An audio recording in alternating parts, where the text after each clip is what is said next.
साथियों, हमारे देश में लंबे समय तक राजनीतिक उपेक्षा का बहुत बड़ा शिकार देश का मिडिल क्लास भी रहा है।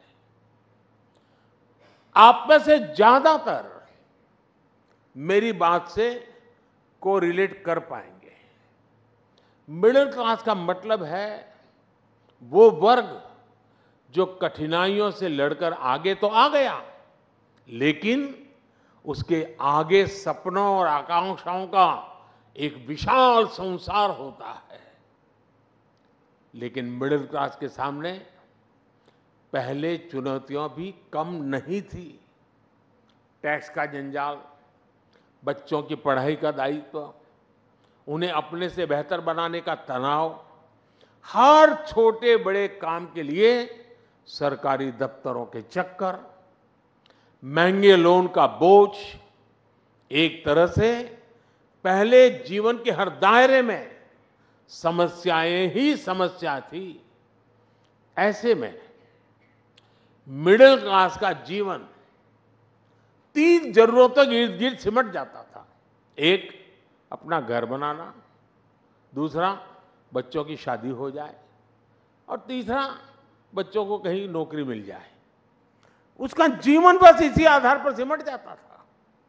पिछले 10 वर्षों में हमने मिडिल क्लास को मुसीबतों में बांधने वाली हर बेड़ी को तोड़ दिया है। पहले 2 लाख की इनकम पर टैक्स लग जाता था, अब 7 लाख की इनकम भी टैक्स फ्री है। जीएसटी की वजह से लोगों के करीब साल भर में 45,000 करोड़ रुपया बचे हैं। बीते 10 वर्षों में होम लोन पर इंटरेस्ट रेट भी कम हुए हैं, पर्सनल लोन के इंटरेस्ट रेट भी कम हुए हैं। पीएम सुकन्या समृद्धि जैसी योजनाओं का लाभ सबसे ज्यादा मध्यम वर्ग को मिल रहा है। साथियों, मध्यम वर्ग का एक बहुत बड़ा सपना होता है बच्चे की अच्छी पढ़ाई। इस दिशा में भी पहले की सरकारों ने मध्यम वर्ग की आकांक्षाओं का ध्यान नहीं रखा। आज हमारी सरकार देश में तेजी के साथ एजुकेशन इंस्टीट्यूट खोल रही है। बीते 10 साल में हर दिन भारत में 2 नए कॉलेज बने, प्रतिदिन डेली 2 नए कॉलेज, और हर हफ्ते एक नई यूनिवर्सिटी बनी है। देश में रिकॉर्ड संख्या में नए आईआईटी, आईआईएम्स और मेडिकल कॉलेज खुले हैं। 2014 तक देश में 400 से भी कम मेडिकल कॉलेज थे, लेकिन उनकी संख्या 10 साल में 700 तक पहुंच गई है। 2014 में पूरे देश में सिर्फ 50,000 एमबीबीएस सीट थी। आज देश में एमबीबीएस सीटों की संख्या बढ़कर 1 लाख से ज्यादा हो गई है। मेडिकल में पीजी की सीटें भी 2 गुनी से ज्यादा हो चुकी है। सरकार ने स्थानीय भाषा में मेडिकल और इंजीनियरिंग की पढ़ाई का जो निर्णय लिया है, उसका भी फायदा मध्यम वर्ग के बच्चों को मिला है। हमारे मिडिल क्लास परिवारों के हजारों करोड़ रुपए अपने बच्चों को बाहर किसी देश में पढ़ाने में खर्च हो जाते थे। ये पैसे बचे, इस दिशा में भी हमारी सरकार काम कर रही है। आज दुनिया के एक से बढ़कर एक विश्वविद्यालय यहां भारत आकर अपना अपना कैंपस खोलना शुरू किया है। फॉरेन यूनिवर्सिटीज की मदद के लिए सरकार ने नियमों में भी बदलाव किया है। साथियों, बीते 10 साल में जो नए सेक्टर खोले गए हैं, उन्होंने भी मध्यम वर्ग के बच्चों के लिए आगे बढ़ने के नए रास्ते बनाए हैं।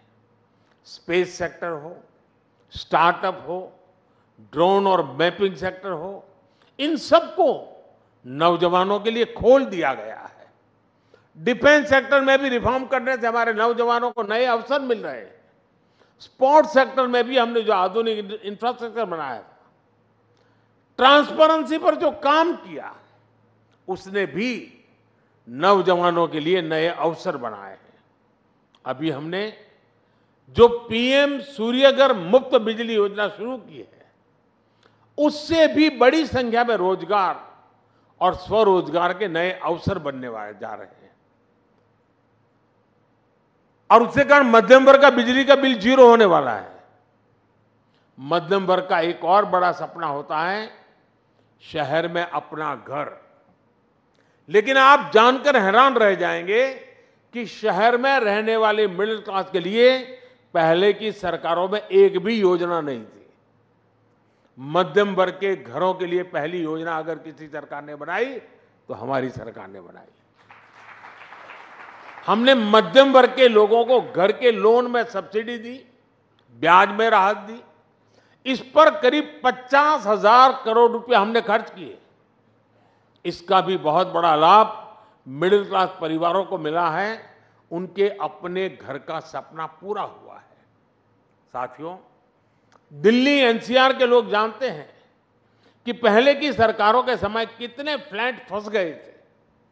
लोग किराए के घरों में रहते थे, ईएमआई भी भरते थे और अपने घर के पूरा होने के इंतजार में जीवन पूरा कर रहे थे। मिडिल क्लास के इन परिवारों की भी पहले किसी भी सरकार ने सुनी नहीं थी। हमारी सरकार 25,000 करोड़ रुपए की व्यवस्था करके ऐसे अधूरे प्रोजेक्ट को पूरा करवा रही है ताकि मिडिल क्लास के परिवार को उसका अपना घर मिल जाए, उसने जो इन्वेस्टमेंट किया है उसको मकान मिल जाए। ऐसी परेशानी फिर ना हो, हमने इसके लिए भी रेरा कानून बनाया है। आज करीब 1.25 लाख बिल्डिंग प्रोजेक्ट्स रेरा के तहत रजिस्टर्ड है। अब कोई ये मनमानी नहीं कर सकता कि किसी मिडिल क्लास के व्यक्ति का घर फंसा दे या अधूरा छोड़ दे। और ये काम मध्यम वर्गीय परिवारों के जीवन में बहुत बड़ा राहत का काम है और ये ही तो मोदी की गारंटी है। साथियों, मोदी सिर्फ शहर में ही नहीं, गांव में रहने वाले लोगों की संपत्तियों की भी चिंता कर रहा है। गांव में प्रॉपर्टी के कागज ना होने की वजह से लोगों की जिंदगी कचहरी के चक्कर काटने में ही गुजर जाती है। जमीन को लेकर झगड़े ना हो, कचहरी का चक्कर ना लगे, गांव की प्रॉपर्टी पर लोन मिले, इन बातों को ध्यान रखकर स्वामित्व योजना चलाई जा रही है। बड़ी बड़ी इंटरनेशनल एजेंसी कहती हैं कि लोगों के पास उनकी प्रॉपर्टी के राइट्स होना किसी भी देश के विकास के लिए बहुत जरूरी है। स्वामित्व योजना के तहत हमने करोड़ों परिवारों को उनके लैंड टाइटल दिए हैं। आज देश के गांव-गांव में ड्रोन की मदद से मैपिंग का काम चल रहा है, प्रॉपर्टी के राइट देने का काम चल रहा है और इससे भी रोजगार के कितने मौके बनते हैं आप अंदाजा लगा सकते हैं। साथियों, 2014 तक पूरी दुनिया भारत को एक ओवरलोडेड फ्लाइट के एडिशनल वेट की तरह देखती थी, लेकिन आज भारत वो पैसेंजर बन चुका है जिसके बिना ग्लोबल फ्लाइट उड़ान भरने की सोच भी नहीं सकती। अगले 5 साल में भारत वो पायलट बनेगा जो ग्लोबल फ्लाइट को नई बुलंदी की तरफ से ले जाएगा। अगले 5 साल अनप्रेसिडेंटेड ट्रांसफॉर्मेशन के होंगे। अगले 5 साल अनप्रेसिडेंटेड ग्रोथ के होंगे। अगले 5 साल अनप्रेसिडेंटेड एक्सपांशन के होंगे। अगले 5 साल अनप्रेसिडेंटेड प्रॉस्पेरिटी के होंगे। और ये मोदी की गारंटी है।